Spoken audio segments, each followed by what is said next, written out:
कबीर कलह और कल्पना सतसंगति से जा, दुखवासों भागा फिरे, सुख में रहे समा।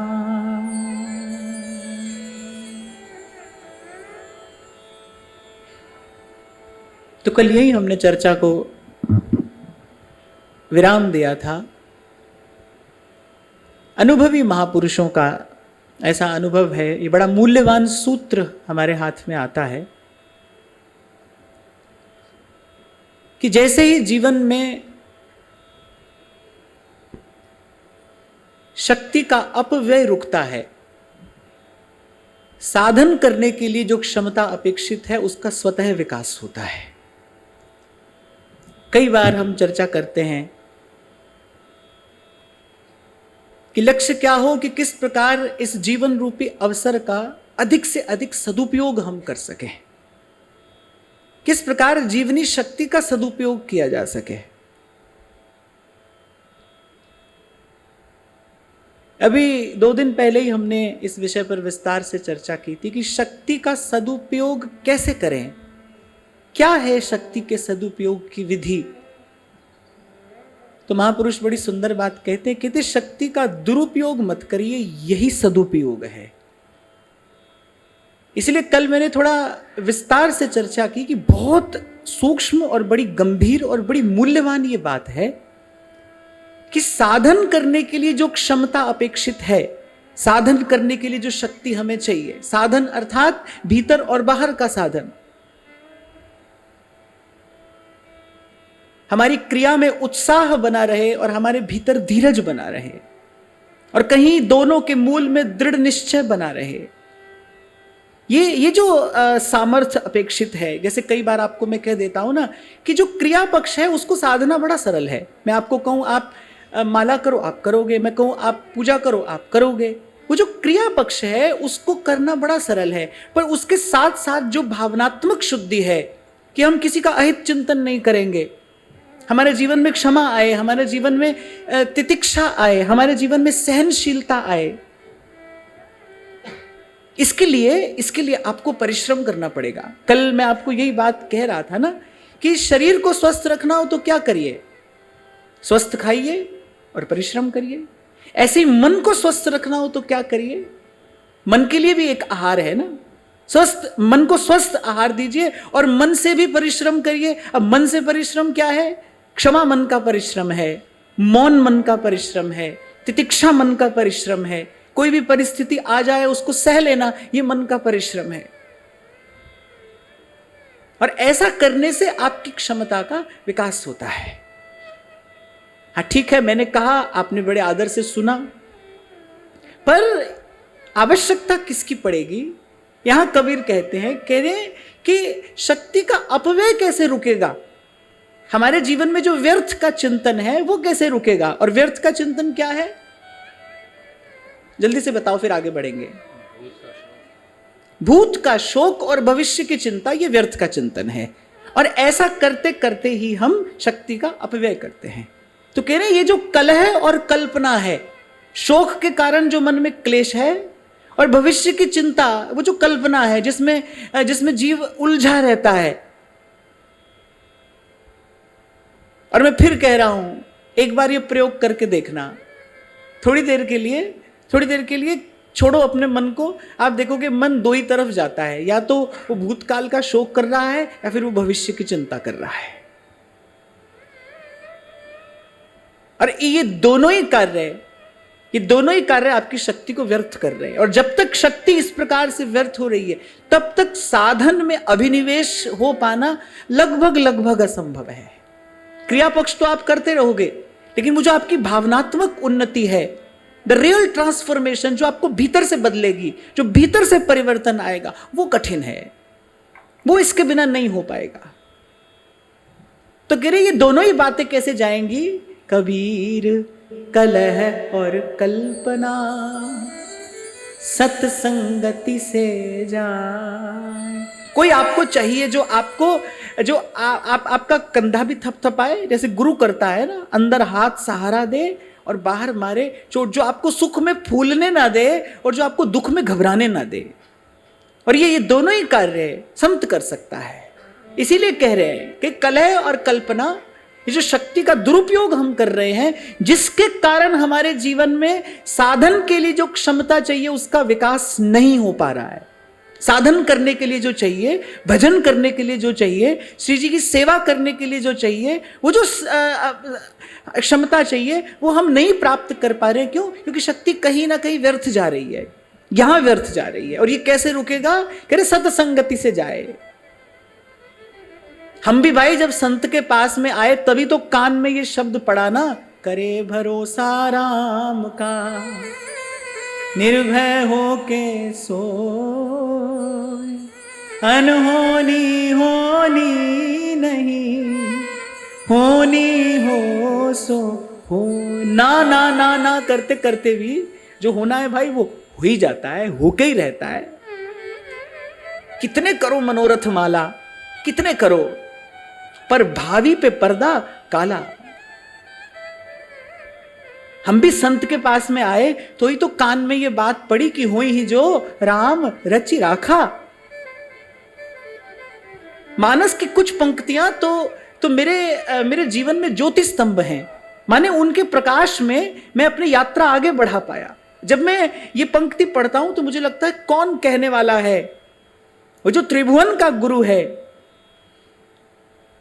सर्वभूताधिवास भगवान शंकर ये बात कह रहे हैं, भाई वही जो राम रचि राखा, को कर तर्क बढ़ा वही शाखा। अच्छा, तर्क व्यक्ति केवल बाहर ही नहीं करता है, तर्क व्यक्ति अपने भीतर भी करता है। हम अपने मन से भी तो तर्क वितर्क करते रहते हैं ना, मन से भी तो एक जाल बना बना कर हम उसमें फंसते रहते हैं। ये जो मनोजाल है ये भी हमारे किए हुए तर्कों कुतर्कों का ही तो परिणाम है। और वो कह रहे भाई होई ही जो राम रचि राखा। इसलिए मैं 2 दिन पहले आपको कह रहा था, भाई लोग बात करते हैं पॉजिटिविटी, हीलिंग, चक्रा, एनर्जी, ऐसा और वैसा, फिर मैं कहता हूं भाई बिन हरि शरण सुख नहीं कहूं। आप कुछ भी करो, जब तक जीवन में सत्संगति नहीं आएगी, और सत्संगति भी कैसी? श्रद्धा युक्त। प्रथम हृदय श्रद्धा जो करे सोई श्रोता परम सुजान, सुनत चित रति करे। जब तक आपके जीवन में दृढ़ सत्संग नहीं होगा, तब तक विमल विवेक का प्रकाश नहीं होगा, तब तक प्रीति स्थिर नहीं होगी। तभी मेरे तुलसी बाबा कह रहे हैं, जाने बिन नहीं होई प्रतीति, और बिनु परतीति होई नहीं प्रीति। प्रीति बिना भगति दृढ़ाई, जिम खगपति जल पे चिकनाई। अरे प्रतीति के बिना जो प्रीति है, कभी आप देखो थोड़ा तेल अगर जल की सतह पर फैल जाए, तेल घी जैसी कोई चिकनी चीज, अरे बस उतना ही सतही है वो, दैट इज सो सुपरफिशियल। वो उतनी सतही प्रीति है। प्रतीति युक्त प्रीति का उदाहरण श्री मीराबाई साके एक पद में मिलता है, जब वो कहती हैं, हो बरजी मैं काहू की ना रहूं। सत्संग इतना प्यारा हो गया है, सत्संग इतना प्रिय हो गया है, सब सुविधा साधन होने पर भी उदास है। कोई पूछता है कि अब आप क्यों उदास हैं, तो उत्तर देती है, साधु संग बिना वहां का प्राण तिसाया मरे। साधु संग नहीं मिलता है। ओ बरजी मैं काहू की ना रहूं जी। मैं कल भी आपको कह रहा था ना कि बाईसा का चरित्र, उनका भाव, उनकी वाणी मेरे हृदय के सर्वथा निकट है। और ये कुछ पंक्तियां तो मुझे बहुत प्रिय हैं, गाइए। हो बरजी मैं काहू की ना रहूं जी,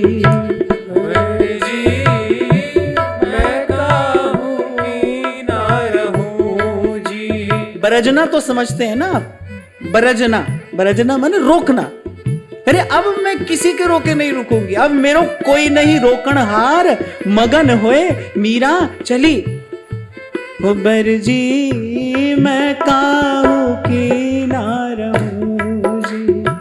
जी मैं काहू की ना रहूं जी। साध संगत कर हरि सुख लेऊं जग सो दूर रहूं जी।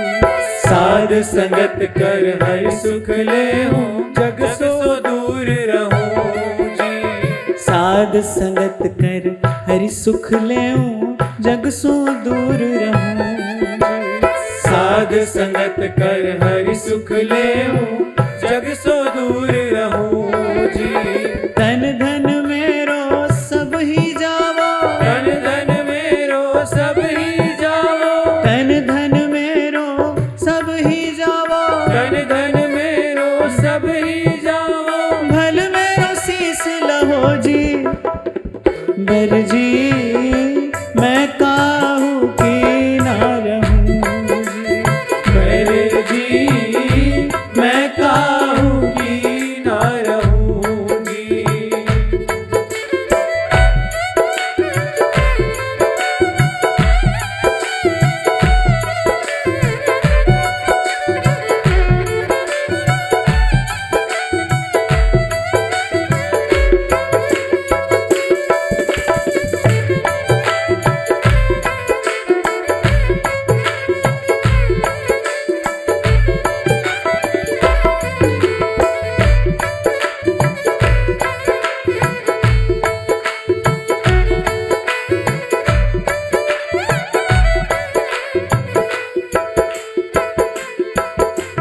मन मेरो लाग्यो सुमिरन सेती सबका बोल सहूं जी। मन मेरो लाग्यो सुमिरन सेती सबका बोल सहूं जी। मन मेरो लाग्यो सुमिरन सेती सबका बोल सहूं जी। मन मेरो लाग्यो सुमिरन सेती सबका बोल सहूं जी। ये जो अभी आपको मैंने निवेदन किया, क्षमा, दया, प्रतीक्षा, सहनशीलता, कैसे आएगा ये गुण जीवन में? हाट बाजार में तो बिकता नहीं, कहां से आएगा? सूरदास कहते हैं ना, चकई री चल चरण सरोवर जहां नहीं प्रेम वियोग। कहीं ऐसी जगह पहुंच जाए मन, कहीं ऐसे स्थान पर कोई ऐसी ठौर मिल जाए मन को, जहां सुख पाकर फूले नहीं, दुख पाकर घबराए नहीं, जहां जाकर वो राग द्वेष से मुक्त हो जाए। इसीलिए मैंने कहा, जब तक जीवन में सतत निरंतर सत्संग नहीं होगा, जब तक सत्संग द्वारा दिए मार्ग पर चलकर वहां तक मन नहीं पहुंचेगा, तब तक ये सब बात है और बात ही बात है। जब सत्संग का सुख मिलता है, कल मैं आपको यही निवेदन कर रहा था ना, जब सत्संग जन्य आनंद मिलता है, कि सत्संग में क्या सुख है, क्या पाकर कबीर कहते हैं कि जो सुख है सत्संग में सो वैकुंठ ना होए। ऐसा क्या मिला है, ऐसी कौन सी सुखानुभूति हो गई है? ये उसी के शब्द हैं। मन मेरो लाग्यो सुमिरन सेती सबका बोल सहूं। मन मेरो लाग्यो सुमिरन सेती सबका बोल सहूं जी। मन मेरो लाग्यो सुमिरन सेती सबका बोल सहूं जी। मन मेरो लाग्यो सुमिरन सेती सबका बोल सहूं जी। मीरा कह प्रभु गिरधर नागर, मीरा कह प्रभु गिरधर नागर, मीरा कह प्रभु गिरधर नागर, मीरा कह प्रभु गिरधर नागर। सतगुरु शरण रहूं जी। बर जी मैं काहू की ना रहूं जी। बर जी मैं काहू की ना रहूं जी। बर जी मैं काहू की ना रहूं जी। बर जी मैं काहू की ना रहूं जी। मीरा कह प्रभु गिरधर नागर, मीरा कह प्रभु गिरधर नागर, मीरा कह प्रभु गिरधर नागर, मीरा कह प्रभु गिरधर नागर। सतगुरु शरण रहूं जी। बर जी मैं काहू की ना रहूं जी। बर जी मैं काहू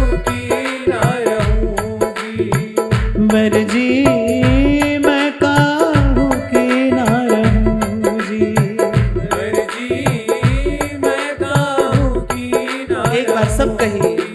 मीरा कह प्रभु गिरधर नागर, मीरा कहे प्रभु गिरधर नागर, मीरा कह प्रभु गिरधर नागर, मीरा कहे प्रभु गिरधर नागर। सतगुरु शरण रहूं जी, बर जी मैं काहू की ना रहूं, बर जी मैं काहू की ना रहूंगी, बर जी मैं काहू की ना रहूंगी। बर जी मैं काहू की ना रहूंगी। और ध्यान देना, जब तक जल के प्रवाह में ऐसी तीव्रता नहीं होती तब तक वो मार्ग में आने वाले अवरोध को हटा नहीं पाता। ऐसे ढीला ढाला सा भाव तो हम सबके पास में है ही, कभी कम कभी अधिक, धूप छांव के जैसा, कभी आ रहा है कभी जा रहा है, कभी है कभी नहीं है। पर संत कह रहे हैं भाई इससे बात नहीं बनेगी। श्रीमद् भागवत कहती हैं, श्रीमद् भागवत कहती है, अकामः सर्व कामो वा मोक्ष काम उदारधीहि। कोई सकाम हो, निष्काम हो या मुक्तिकामी हो, अकामः सर्व कामो वा मोक्ष काम उदारधीहि तीव्रेण भक्ति योगेन भजेत पुरुषम परम। तीव्र भक्ति योग, ये छोटा सा उदाहरण दिया है मैंने आपको। जब ऐसे ही जल बहता है ना, जब जल के प्रवाह में वेग नहीं होता तो वो मार्ग में आने वाले अवरोध नहीं हटा पाता। छोटा सा अवरोध आएगा और उसकी गति बाधित हो जाएगी। लेकिन जब सावन और भादों के महीने में आप कभी जाकर देखो, जब उतरती है गंगा और चट्टानों को तोड़ती हुई फोड़ती हुई अपना मार्ग बनाती हुई चलती है, कौन बनाता है मार्ग? वो जो जल के प्रवाह में वो जो वेग है, वो जो शक्ति है, वो मार्ग बनाती है। यहां उसी शक्ति की बात हो रही है। हमारे भाव में शक्ति कहां से आए? इसीलिए कल मैंने आपको कहा, आज फिर कहकर पुनरावृत्ति करके मैं आगे बढ़ रहा हूं, क्योंकि बड़े अनुभवी महापुरुष का यह सूत्र है कि व्यर्थ चिंतन जैसे ही आपका समाप्त होगा, साधन के लिए जो शक्ति, जो क्षमता अपेक्षित है, उसका विकास होना आरंभ हो जाएगा। जैसे व्यर्थ का चिंतन रुकेगा।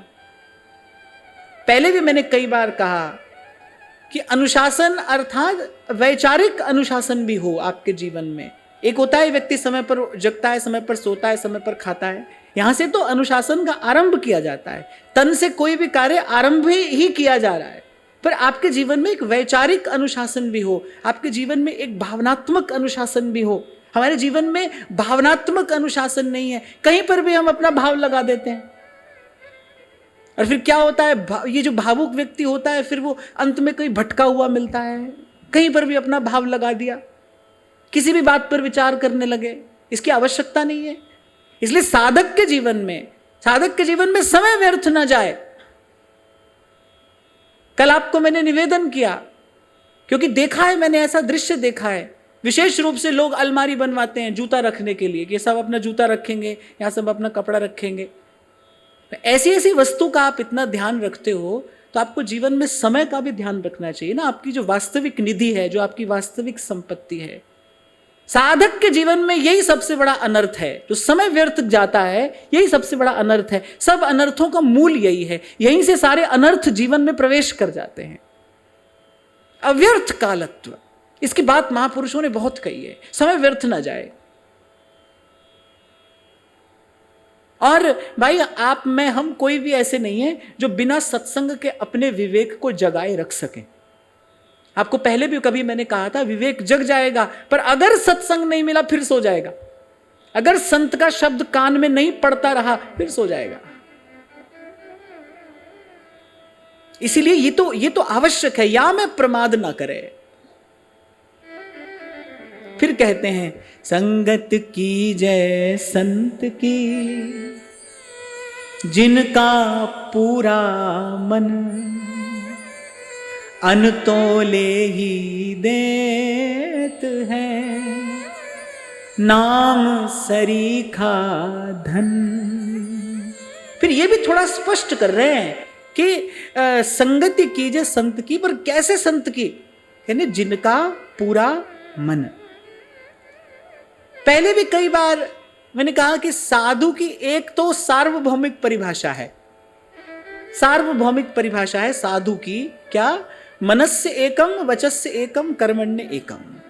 सबसे पहले तो यह दर्शन हो आपको, मनस्य एकम, वचस्य एकम और कर्मण्य एकम।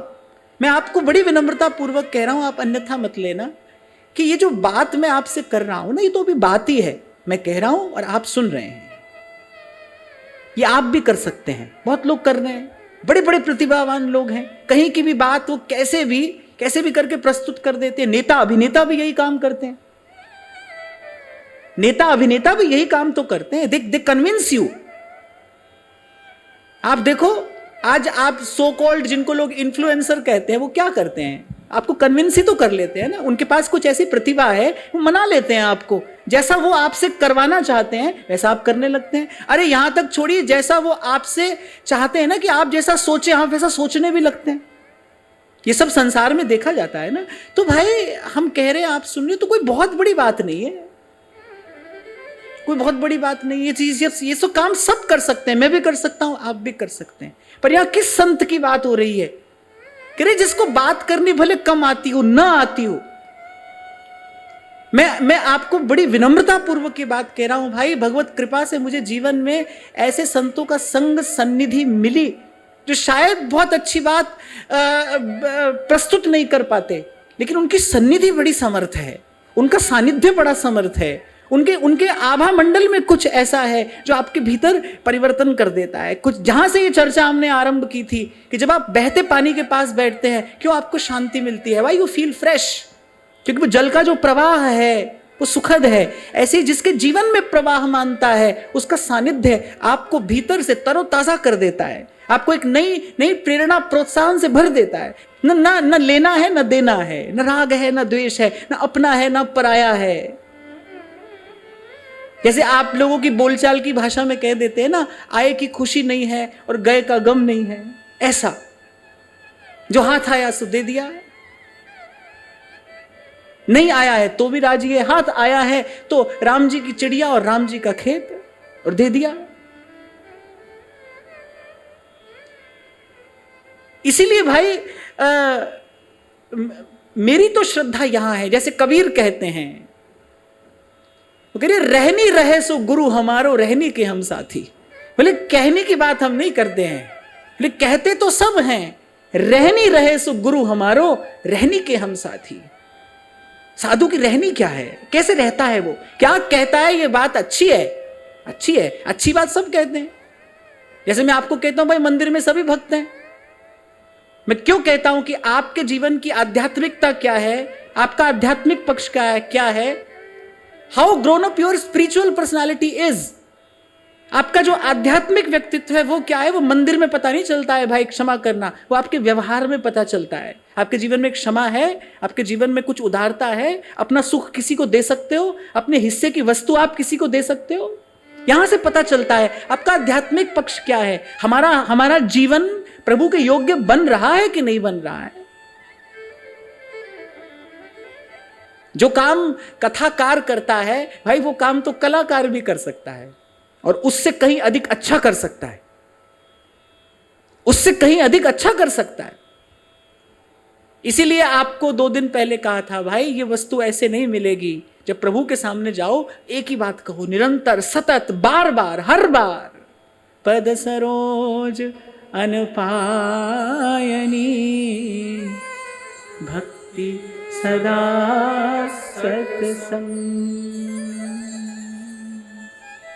और आपसे मैंने कहा था, गुरु के मिलने से पहले आपको सब करना है, और गुरु के मिलने के बाद सब होता है, होता है सब। जैसे व्यास जी कहते हैं, व्यास भरोसे कुमरी के, सोवत पाम पसार। दिन रात लगे हैं साधु सेवा में, दिन रात अपने हाथों से संतों के चरण पखारते हैं, संतों को पंगत कराते हैं, दिन रात साधु सेवा में लगे हैं। पर कह क्या रहे हैं, व्यास भरोसे कुमरी के, सोवत पांव पसार।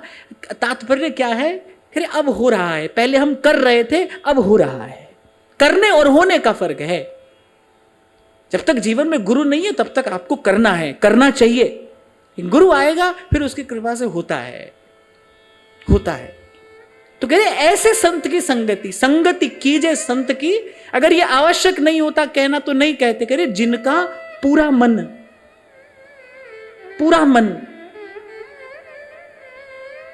मन वचन कर्म से एक, कहनी रहनी में एक समान। नहीं तो भाई फटकार कर कहते हैं भगवत रसिक देव कि नाचे गावे चित्र बनावे और करे काव्य चटकीली।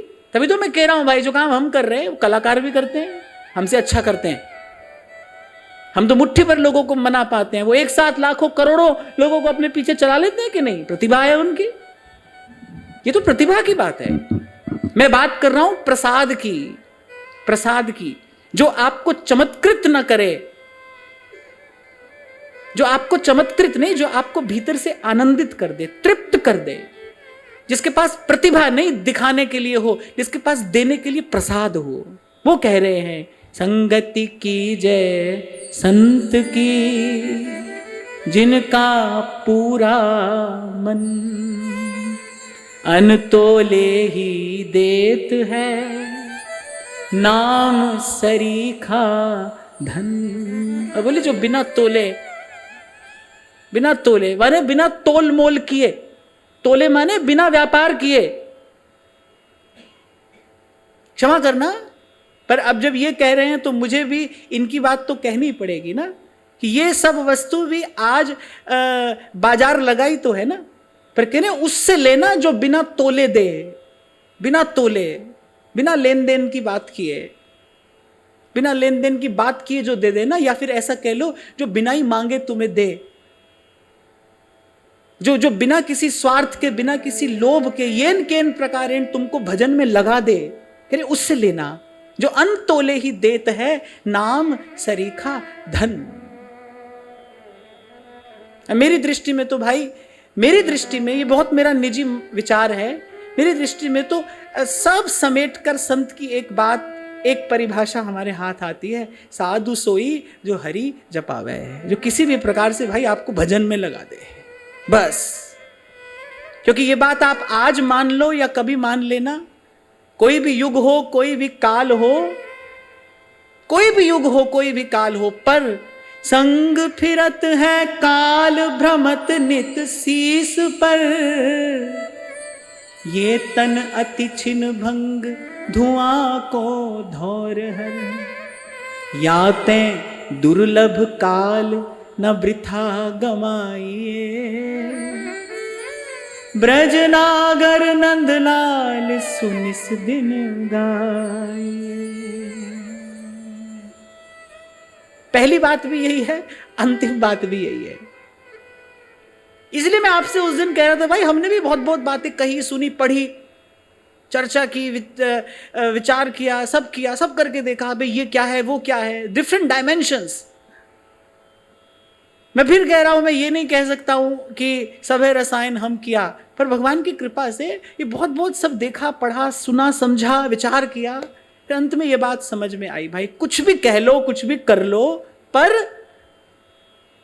बिन हरि शरण सुख नहीं कहूं, विश्राम नहीं है, आत्मा को विश्राम नहीं है। ये बात तो मैं दृढ़ता पूर्वक कहता हूं और अंत तक कहता ही रहूंगा कि बिना हरि शरण के विश्राम नहीं है, बिना हरि की भक्ति के जीव विश्राम नहीं पाता है, उसकी भटकन नहीं मिटती है, ये आवागमन का जो द्वंद्व है, ये दुष्चक्र नहीं टूटता है, ना लेना देना मिटता है, ना खोना पाना मिटता है, ना आना जाना मिटता है। इसीलिए कह रहे हैं इनकी संगत बैठ हरि गुण गाइए, ब्रजनागर नंदलाल सुनिस दिन गाइए। तो कह रहे भगवत कृपा से कोई ऐसा संत मिल जाए जो अन्न तोले ही देत है नाम सरीखा धन। हम उस दिन चर्चा कर रहे थे ना, देखो भाई बात तो एक है, ये हजार बातें, अनेक बातें, ये सब एक बात समझाने के लिए है, हरि भजो हरि भजो हरि भजो। बस एक बात समझ में आ जाए। मैं तो आपसे बार बार कहता हूं भाई, हाथ जोड़कर भी कहता हूं, कभी कभी आपसे आग्रह भी करता हूं, अनुरोध भी करता हूं, क्योंकि बात तो एक ही है। किसी भी प्रकार से एक बार अपनी जीवनी शक्ति नाम की रटन में लगाइए। नाम जपिए, नाम जपिए। सिमरिए नाम रूप बिन देखे, ऐसे नाम जपिए। सांस सांस नस नस से रसे। तभी तो कल मैंने आपको कहा, जनाबाई ने जब कहा श्री नामदेव जी महाराज को कि महाराज मैं तो पढ़ी लिखी नहीं, कुछ जानती नहीं, नामदेव जी बड़े प्रसन्न हो गए। बोले तेरे लिए तो मार्ग बड़ा ही सीधा और सरल है, तू कहीं यहां वहां जाएगी ही नहीं, तेरे पास जाने के लिए कोई विकल्प ही नहीं है। सारा द्वंद्व मिट जाता है ना जब कोई विकल्प ही ना हो, एक ही रास्ता हो, भाई इसी पे चलना है, अब क्या करें। नामदेव जी बड़े प्रसन्न हो गए, आनंदित हो गए। बोले वाह क्या बात है, पढ़ी लिखी नहीं है, कुछ जानती नहीं, बहुत अच्छी बात है। एक ही शब्द देता हूं, विठ्ठल विठ्ठल विठ्ठला माझा पांडुरंग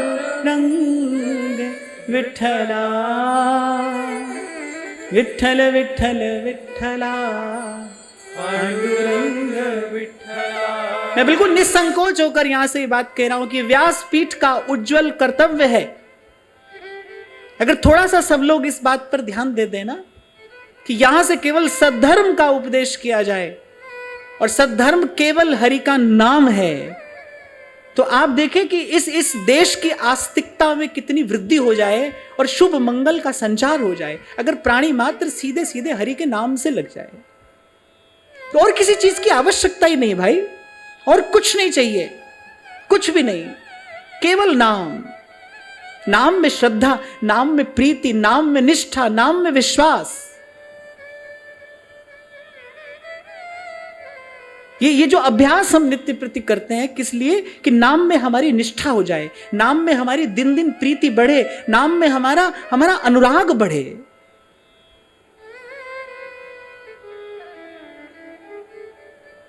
आपको निवेदन किया ना मैंने, श्रद्धा माने सद्ध्रा, सत्य निश्चय का नाम श्रद्धा है। सत्य निश्चय,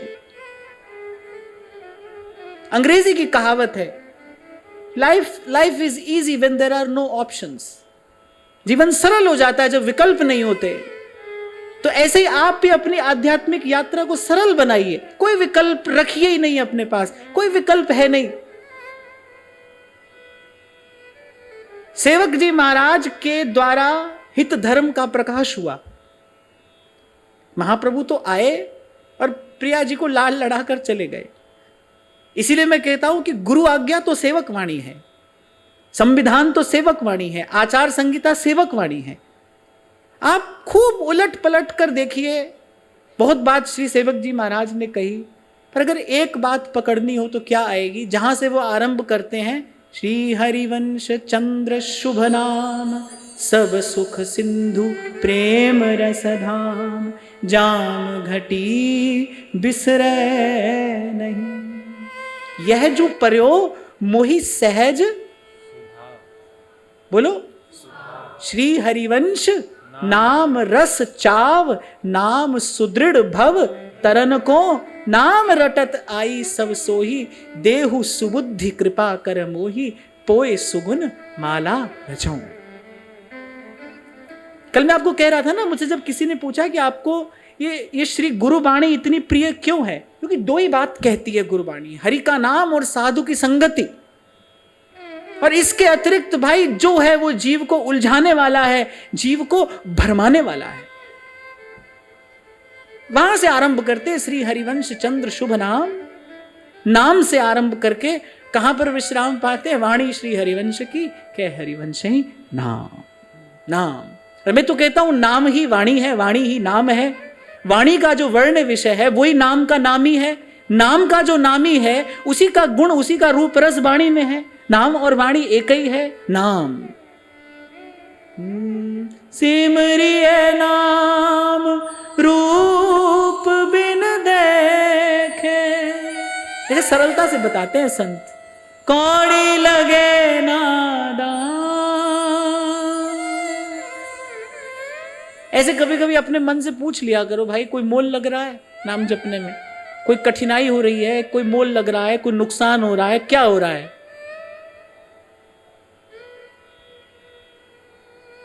फिर भी जप नहीं होता, भजन नहीं होता, सुमिरन नहीं होता। क्यों? जीवन में सत्संग का अभाव है।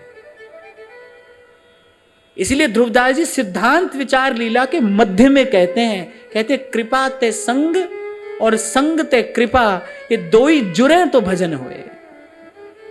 श्री जी की कृपा और रसिकों का संग, करिए दोनों मिलेंगे तो भजन होगा। जैसे H2O is equal to water, है ना, ऐसे श्री जी की कृपा और रसिकों का संग इज इक्वल टू भजन, तब सहज भजन होगा। संग ते कृपा और कृपा ते संग, दो जुड़े तो भजन होए। बस एक भूल ना हो, मैं बार बार आपसे कहता हूं, एक भूल हमसे ना बने, यहां पर हमसे प्रमाद ना हो जाए। यहां आलस नहीं करना है भाई, बड़ी हानि होती हो जाए, ये हानि नहीं होने देनी है। संगति साधु संग अंतर पड़े, यह मति कबहू न हो। विनती करते हैं प्रभु से कि साधु संग अंतर पड़े, यह मति कबहू न हो। हे प्रभु, कभी मेरा मन संतों से विमुख ना हो जाए, साधु संग में अंतर ना पड़ जाए। कह कबीर तिहु लोक में, सुखी न देखा को। बिना साधु संग के हमने त्रिलोकी में किसी को सुखी नहीं देखा।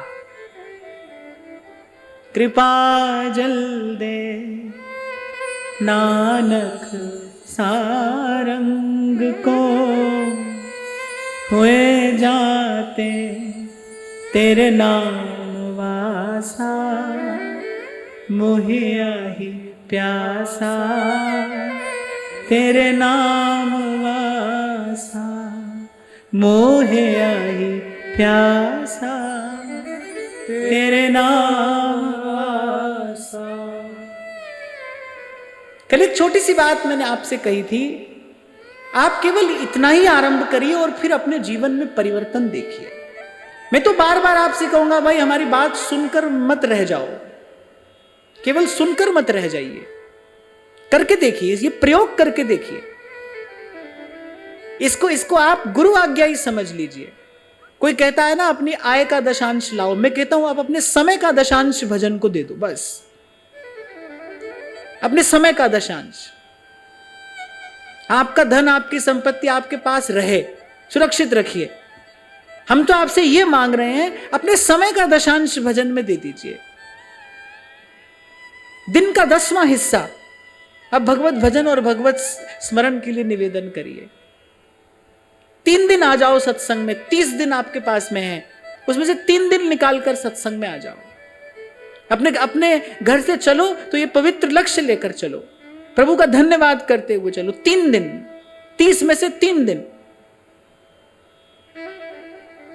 और इसके बाद आप अपने जीवन में परिवर्तन देखो। हम सत्संग कर रहे हैं, हम सब साधन कर रहे हैं, सब कर रहे हैं, पर हमारी प्राथमिकताएं कुछ और हैं। हमारी प्राथमिकता कुछ और है। पहले नंबर पर इसे रखिए। अरे बाकी काम भी होंगे। संत कह रहे हैं, भगवत जो प्रभु सो लगे, तज नश्वर संसार, सब लज्जा भगवान को, क्यों बिगड़े व्यवहार। ये सब लज्जा भगवान को। दुर्वासा से श्राप मिलने वाला है, दुर्योधन का षड्यंत्र सफल होने वाला है, पर जिसके सिर ऊपर तू स्वामी, सो दुख कैसा पा। दौड़कर आ गए द्वारिकाधीश, बिना ही बुलाए। द्रौपदी ने नहीं बुलाया था, उसका तो अभ्यास था। वो तो ऐसे ही आते जाते हे गोविंद, हे केशव, हे माधव कह दिया करती थी। तभी महाराज वाणी में कहते हैं, हो जाको मीत साजन है समिया। फिर जिसने उसको मीत बना लिया है, मित्र, मित्र प्रियतम।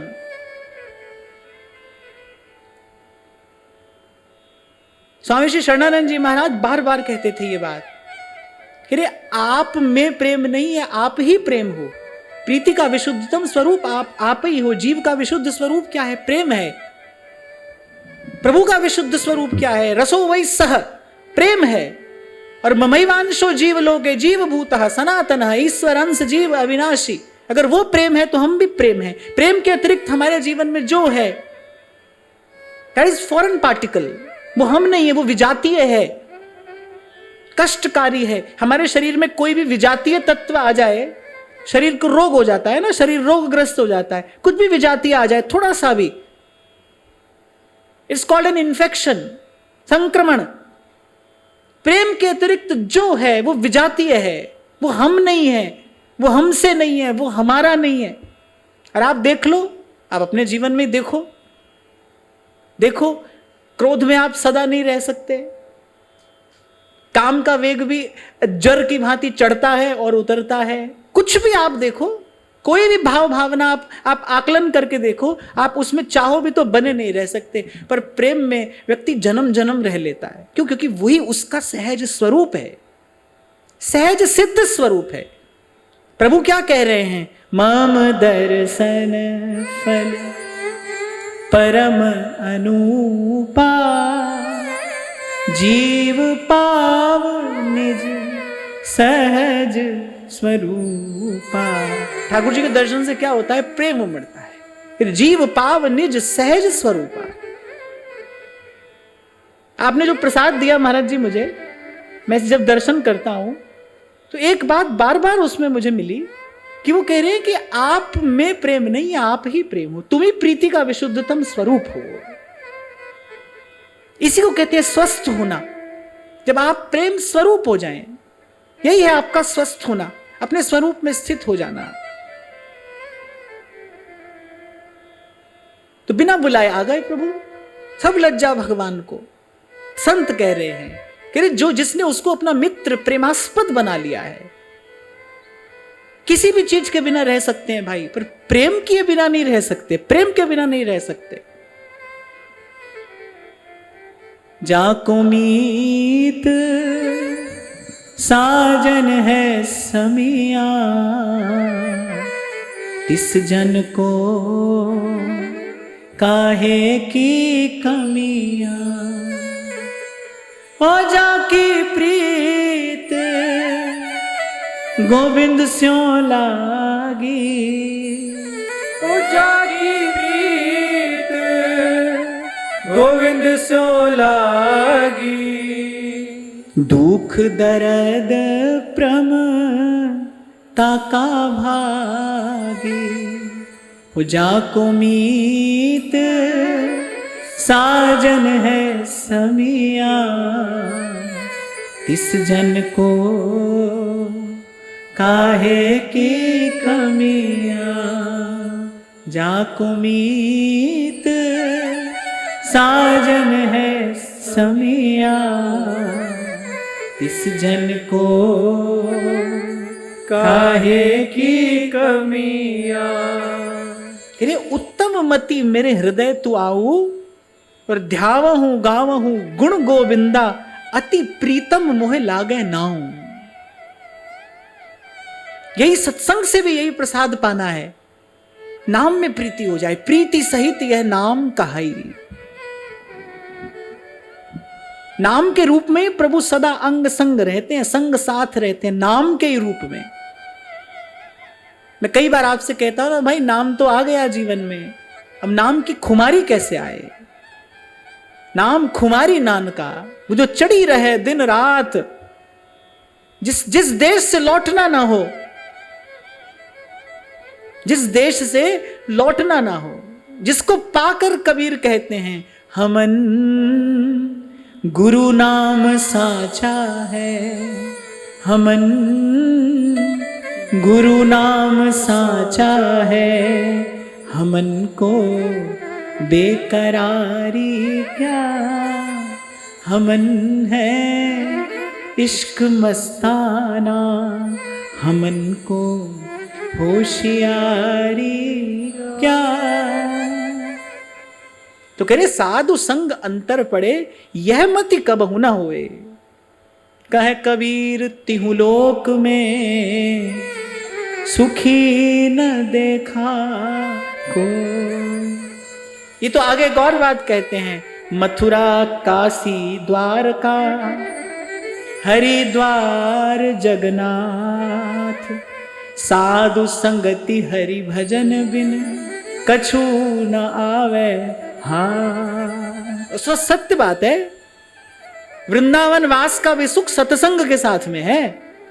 संतों का संग हो तो वृंदावन वास का सुख है। नहीं तो व्यास जी कह रहे हैं, कह रहे कहा हुई वृंदावन बसी है, कहा हुई वृंदावन बसी है।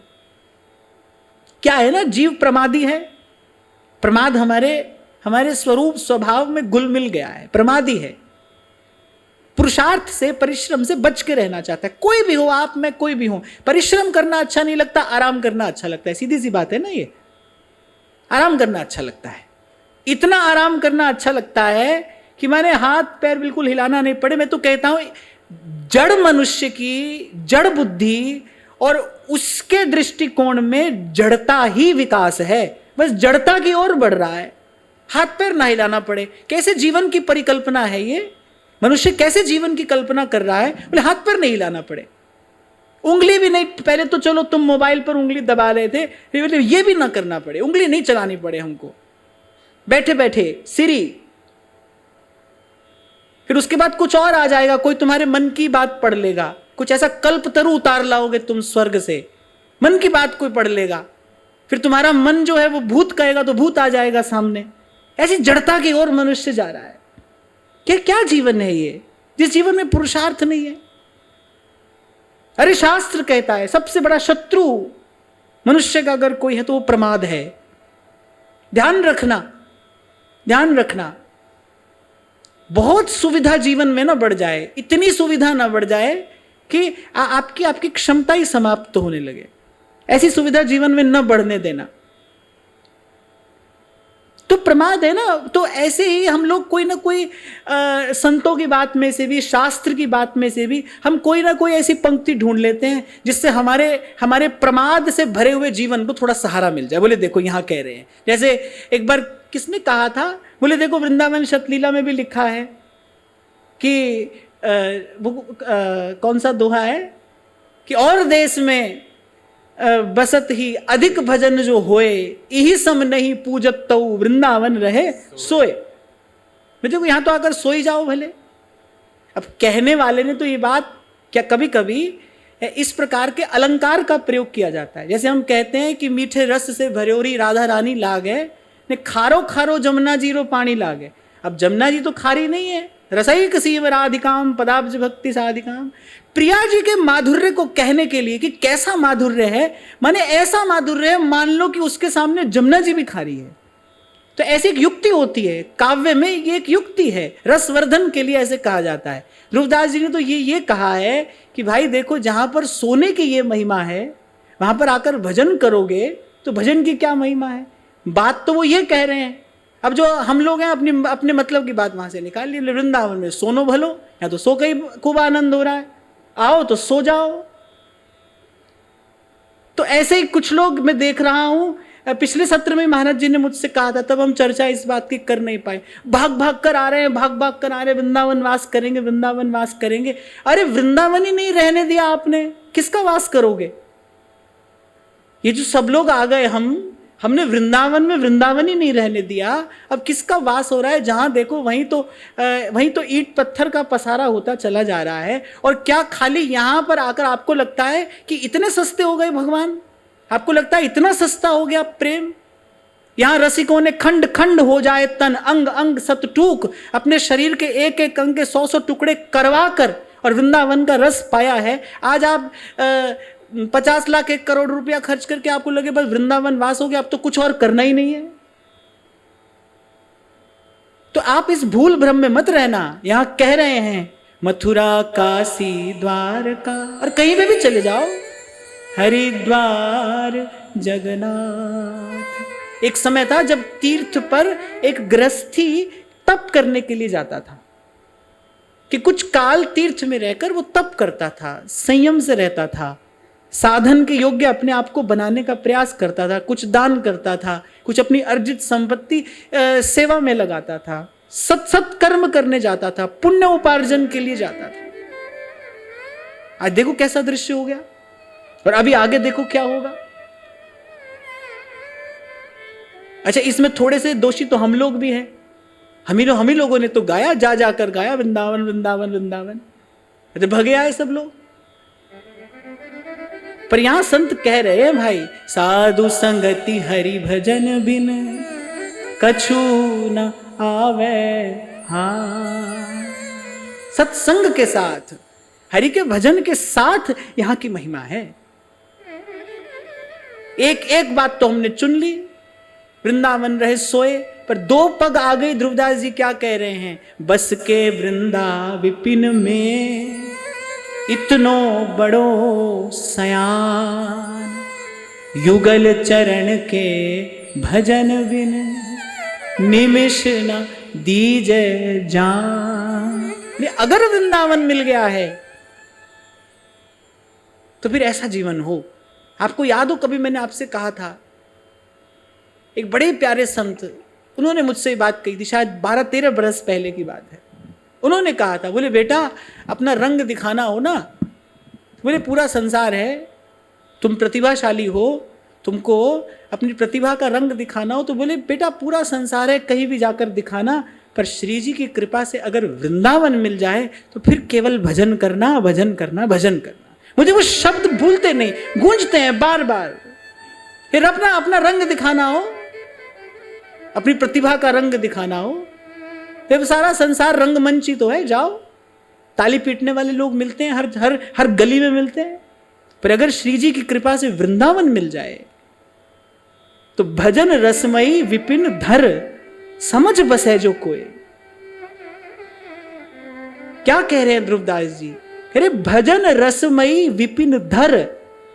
ये वृंदावन की भूमि कैसी है, भजन रसमयी विपिन धर, ये वृंदावन की भूमि है। कह रहे ये समझ कर कोई बसे, समझ बसे जो कोई, तो प्रेम बीज तिहि खेतते तब ही अंकुर होए।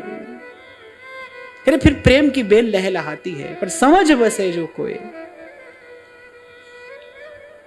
कितना सावधान होकर यहां रसिकों ने वृंदावन का वास किया है। क्या व्यास जी कहते हैं, राधा मोहन को निज मंदिर, ये सारा वृंदावन ही क्या है, राधा मोहन को निज मंदिर, महाप्रलय नहीं जात। तो कोई भी इस भूल भ्रम में न रहे कि भाई जैसे तैसे खींचातानी करके और 10 का दिल दुखाकर अपने कर्तव्य से भाग कर और यहां पर आकर बैठ गए, बस अब वृंदावन वास हो गया। तो भाई जरा ये बात भी ध्यान से सुनना, साधु संगति हरि भजन बिन कछु न आवे। हाँ, अभी 2-4 दिन पहले भी शंभू जी के साथ एक बालक आया, वेरी ब्राइट स्टूडेंट, कि मुझे वृंदावन रहना है, पर कभी कभी ऐसा लगता है। मैंने कहा जब तक वैसा लगता है तब तक वहीं पर रहो, कि आप बाल बराबर भी अगर आपके मन में कोई इच्छा है ना कि वहां रहते तो शायद ऐसा कर लेते, तब तक पहले करके देख लो। मेरा तो ये विश्वास है कि जब नदी जाती है समुंदर की ओर, तो ना रास्ता पूछती है, ना किसी से सलाह लेती है, कोई मशवरा भी नहीं लेती, रास्ता भी नहीं पूछती, चल देती है। अनेक अनेक अवरोध आते हैं, पर सबको पार करती हुई, और जो चलती है वो एक दिन पहुंच भी जाती है। भगवान कोई विकल्प नहीं है, भजन कोई विकल्प नहीं है कि ऐसा कर ले या वैसा कर ले, और बुरा मानने की बात भी नहीं है भाई, सबकी अपनी अपनी यात्रा है, कोई दौड़ तो लगी नहीं है यहां। संभल संभल पग धरना है, तैयार हो जाए जब तैयारी हो जाए हमारी। और जो थोड़ी देर पहले मैंने आपसे कहा कि आपका जो आध्यात्मिक व्यक्तित्व है जब सुखद हो जाए, सबके लिए सुखद, सर्व के लिए सुखद, जब ऐसी विनम्रता जीवन में आ जाए, क्या बात आचार्य महाप्रभु कह रहे, भो भो दिव्याद्भुत तरुलताः त्वत्कर स्पर्श भाजः, हे राधायाः रतिग्रह शुकाः, हे मृगाः, हे मयूराः, भूयो भूयः प्रणतिभिरहं प्रार्थये वोनुकंपां। कैसी दृष्टि है, कैसा भाव है, उसको तो वृंदावन का सुख है। उसके लिए तो वृंदावन वास है, उसके लिए तो वृंदावन वास का सुख है। तो साधु संगति हरि भजन बिन कछु न आवे हाथ। साखी शब्द बहुते सुना मिटा न मन का दाग। ये थोड़ी देर पहले मैं आपसे कह रहा था, भाई हम बात बना के आपको सुना रहे हैं, आप सुन रहे हो। कह रहे मन का दाग मिटे, मन उजला हो। कह रहे साखी शब्द है बहुत सुना मिटा न मन का दाग। यहां कह रहे भाई कहने सुनने से तो होगा नहीं, उपनिषद का वाक्य है। नायमात्मा प्रवचनेन लभ्यो न मेधया न बहुना श्रुतेन। भाई न कहने वाले को मिलेगा न सुनने वाले को, न केवल कहने वाले को मिलेगा न केवल सुनने वाले को। नायमात्मा प्रवचनेन लभ्यो न मेधया न बहुना श्रुतेन। तो कह रहे साखी शब्द बहुत सुना और मिटा न मन का दाग। बहुत बहुत लोगों का यह अनुभव आता है। जब दीक्षा निवेदन पत्र आता है तो मैं पूछता हूं ना, भाई इससे पहले क्या क्या करते थे आप? कुछ भजन साधन अभ्यास जीवन में था कि नहीं? बहुत बहुत लोग लिखते हैं ये भी करते थे, वो भी करते थे, ये भी किया, वो भी किया। बड़े थोड़े से लोग ऐसे होते हैं जो ये कह देते हैं कि कुछ नहीं करते थे।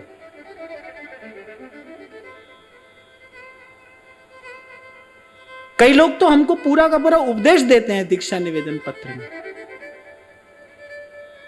एक पन्ना पूरा नहीं पढ़ता, 2-4 पन्ना और साथ में लिखकर भेजते हैं।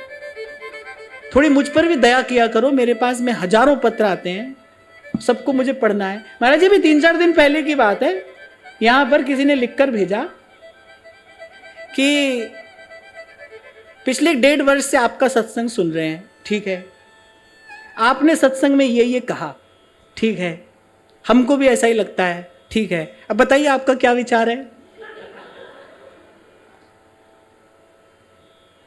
क्या किया जाए? तभी तो मैं आपसे प्रश्न उत्तर करता नहीं बहुत। मैं कहता हूं भाई सब प्रश्नों का एक उत्तर है, हरि भजो। यही सब कार्य आरंभ हो जाएगा यहां पर। अच्छा, हमारी बात सुनी, हमारी बात सुनकर हमको बता रहे हैं, फिर आदमी पूछ रहे बताइए आपका क्या विचार है। ये 2-4 दिन पहले की बात है। तो कहत सुनत कछु हाथ न आवे, साखी शब्दे बहुत सुना मिटा न मन का दाग। जो मन की झीनी चदरिया पर जो दाग लगा है ना, ये स्वार्थ का, मुझे सुख मिले, मुझे सुख मिले। मैं तो इसी एक भाव को ही दाग समझता हूं, स्वार्थ। ये स्वार्थ का दाग जब तक धुल ना जाए, जब तक आपको न लगे कि आपके द्वारा परमार्थ की सिद्धि हो। आज जहां से हमने चर्चा आरंभ की, जीवन का अधिकतम सदुपयोग करने के लिए जब आप तैयार हो जाए, बुरा मत मानना, बात सच्ची है और मानना भी तो मान लेना। पर भाई संतों ने तो यही निर्णय दिया है, संतों ने तो यही निर्णय दिया है कि पुरुषार्थ के बिना मनुष्य जो भी कर रहा है, अरे वो पशु से भी गया बीता है। क्यों? क्योंकि पशु के पास तो विवेक की क्षमता ही नहीं है, पशु के पास तो वैसी कोई संभावना ही नहीं है। मनुष्य के पास संभावना है। ये संभावना की अवहेलना है। एक और बड़ी ही सुंदर बात, बड़ी गहरी बात स्वामी श्री शरणानंद जी महाराज कहते थे निज विवेक का अनादर व्यक्ति करता है, अपने ही जाने हुए का अनादर करता है। मैं आपसे पूछूं, हाथ ऊंचा करके बताओ कि कितने लोग जानते हैं कि भाई कोई धन संपत्ति साथ नहीं जाएगी? हाथ ऊंचा करके बताओ। संसार के सारे संबंध झूठे हैं, निस्सार हैं, कितने लोग जानते हैं? और फिर कितने लोग हैं जो उसी संपत्ति को अर्जित करने में और उन्हीं संबंधों का पोषण करने में लगे हुए हैं? सभी हैं, सभी है ना। इसी को कहते हैं अपने जाने हुए का अनादर करना। आप सेल्फ रिस्पेक्ट की बात करते हो ना, सेल्फ रिस्पेक्ट का क्या अर्थ है? आत्मसम्मान ना, यही अपनी आत्मा का अनादर है, यही अपने आत्म स्वरूप की अवहेलना है, अवमूल्यन है, अनादर। जो अपने आत्म का सम्मान नहीं कर पा रहा है, उसके जीवन में गरिमा, शुभ्रता, पवित्रता, निर्मलता कहां से आएगी? अंग्रेजी में एक शब्द है ग्रेस। अच्छा लगता है मुझे। मैं कई बार कहता भी हूं कि we can not stop ageing but we can age gracefully. Grace माने एक आपके व्यक्तित्व में एक आभा प्रभा, एक गरिमा। गरिमा कहां से आती है? From where grace comes. कहां से आती है गरिमा? गरिमा आती है सम्मान से। आपके जीवन में भी जब आत्म सम्मान होता है, सेल्फ रिस्पेक्ट, तब आपके जीवन में गरिमा उतरती है। आपका जीवन गरिमामय होता है, गरिमापूर्ण। आता है ना, एक संत आता है सभा में, एक संत आया है सभा में, चक्रवर्ती सम्राट भी झट से अपना राजदंड छोड़कर और उठकर खड़ा हो गया है। उसके आने में, उसके व्यक्तित्व में कुछ ऐसी गरिमा है जो उसने अर्जित की है। उसके जीवन में आत्मसम्मान है। और आत्मसम्मान क्या है? जो जाना है उसका आदर करिए। आप जानते हैं ये बात कि ये व्यर्थ है, बेकार की बात है। आप ये जानते हैं कि सारे संबंध असार है, फिर भी अपने जीवन को आप उसी के भरण पोषण में लगाए हैं। यह है निज विवेक का अनादर। आपने महाराज जी उस दिन जो बात कही ना कि स्वामी जी कहते थे कि किसी भी महापुरुष का जीवन आपका हो सकता है आज अभी, तो वो बात मैंने जब विस्तार से पढ़ी तो यही बात नीचे लिखी थी कि आप अपने विवेक का आदर करिए। आपके जीवन की उच्चता आपको अभी प्राप्त हो जाएगी। जो जाना हुआ है उसी को ही मान लीजिए। कोई नई बात थोड़ी जाननी है भाई, कोई नई बात नहीं जाननी है। ये सब बखेड़ा तो हम जैसे लोगों के लिए है, हमको रोज रोज आपको सुनाना है। नहीं तो जानने, जिस बात से बात बन जाती है वो बात तो बड़ी थोड़ी सी है, बहुत ही थोड़ी सी बात है, बहुत थोड़ी सी बात है। सत्संग की कृपा से क्या होगा? प्रभु के स्वरूप की प्रतीति होगी, प्रभु के स्वरूप स्वभाव से प्रीति होगी, और प्रीति और प्रतीति होते ही जैसे ही वो दीपक जलता है, ये जो संसार का आकर्षण है इसका अंधकार छटने लगता है। यही सीधी सी बात है। पर जो जाना हुआ है उसका आदर तो करिए। प्रकृति ये देखती है कि भाई इसको हमने 2 बात बताई, ये उस 2 बात का आदर नहीं कर रहा है, तो इसको इसके आगे की बात क्यों बताई जाए? हमारे पात्र में इतनी जगह नहीं है, थोड़ा सा अब कुछ प्रकृति ने डाला है, वही हमारे पात्र में नहीं समा रहा है, वही छलकता चला जा रहा है, तो आगे का मार्ग प्रकृति कैसे खोलेगी आपके लिए? सब कुछ यही है। जिसने ज्ञान पाया है उसके जीवन में यही घटना घटी है। प्रकृति आवरण हटा देती है और वस्तु उसके सामने स्पष्ट हो जाती है। यही विधा है, यही प्रक्रिया है। हमारे सामने पर्दा क्यों है? हमारे सामने पर्दा इसीलिए है कि जो थोड़ी बात हमने जानी है, हम तो उसका भी आदर नहीं कर रहे हैं, उसका भी हमारे जीवन में घोर अनादर है। इसको कहते हैं आत्म अनादर। अपना ही अनादर करना, अपने आप को ही डिसरिस्पेक्ट कर रहे हैं आप। और फिर लड़ता झगड़ता है व्यक्ति, सारे संसार से लड़ता है, लाठी डंडा उठाकर लड़ता है कि हमारा अपमान कर दिया, हमारा सम्मान नहीं किया। जो व्यक्ति आत्म सम्मान को उपलब्ध हो गया है उसका अपमान कोई कर ही नहीं सकता। ये बड़ी पते की बात कह रहा हूं मैं आपसे। जो व्यक्ति आत्म सम्मान को उपलब्ध हो गया है उसका अपमान कोई नहीं कर सकता। अभी 2-4 दिन पहले मैंने आपसे कहा ना, मुझसे अभी किसी ने कहा, बोले आप क्षमा करना, हमारी बात से आपका मन दुखा हो। तो मैंने कहा हमारा मन ऐसा है ही नहीं किसी की बात से दुख जाए, हमारा मन क्यों दुखेगा? आप अपना सम्मान नहीं कर रहे हैं, इसीलिए जहां जहां जाते हैं वहां आपको अपूर्णता, अभाव दिखाई पड़ता है। छोटी सी कथा है, आप सबने बहुत बार सुनी होगी, बड़ी साधारण सी बात है पर प्रासंगिक है कि बुद्ध को कोई गाली दे रहा है। बुद्ध शांत, मौन, निर्वैर अपने स्वरूप में स्थित हैं। जो उनके आसपास वाले उनके शिष्य लोग हैं वो व्याकुल हो रहे हैं, किसी को क्रोध आ रहा है, कोई मारने को उद्यत है। पर बुद्ध कह रहे हैं कि ये मुझे जानता ही नहीं है किसको गाली दे रहा है। ये जिसको गाली दे रहा है वो मैं हूं नहीं, और जो मैं हूं उसको ये जानता नहीं है, तो गाली किसे दे रहा है? और फिर दूसरी बात, ये दे भी रहा है तो मैं ले नहीं रहा हूं, इसके लिए मेरा द्वार ही नहीं खुला है। ये हमको जानता ही नहीं है। जब आप अपने आप को जान लेते हैं तब आपको खबर पड़ती है कि भाई सामने वाला जो कह रहा है ये निंदा भी झूठी है, ये प्रशंसा भी झूठी है। कितना जस संतों का इस संसार ने गाया गाता है, पर संत क्या कहता है? कहो नानक सब तेरी वड्याई, कोई नाम ना जाने मेरा।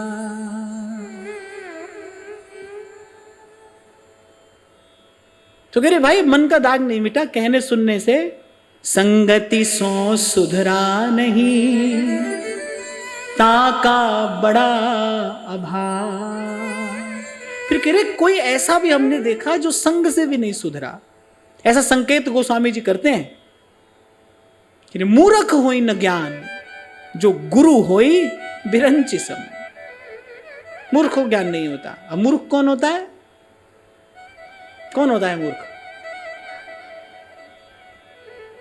किसे कहते हैं मूर्ख? जो जानता तो कुछ नहीं है लेकिन उसको लगता है मैं जानता हूं, वही मूर्ख है। न जानने वाला मूर्ख नहीं है, वो तो अबोध है। जो नहीं जानता है वो तो अबोध है, लेकिन जो जानता तो नहीं है उसको लगता है मैं जानता हूं। अच्छा एक और बात, ये तो मूर्ख हुआ। और महामूर्ख कौन होता है? जिसको लगता है केवल मैं ही जानता हूं, कोई और जानता ही नहीं है, वो महामूर्ख है। तो कह रहे मूर्ख होई न ज्ञान, जो गुरु होई विरंच सम। तो कबीर कह रहे हैं भाई चलो कहने सुनने से न बदलो तो कोई बात नहीं, कह रहे संत के संग में रहकर भी परिवर्तन ना आए तो बोले ये बात बड़ी चिंता की है। देखना कहीं मूर्ख तो नहीं हो, क्योंकि बहुतक भोंदू बह गए राख जीव अभिमान। बहुतक भोंदू बह गए राख जीव अभिमान। कह रहे देखना अगर संत की संगति से भी परिवर्तन नहीं आ रहा है तो समझना डुबकी अभी अधूरी है। हाथ ना कुछ भी आए समझना डुबकी अभी अधूरी है।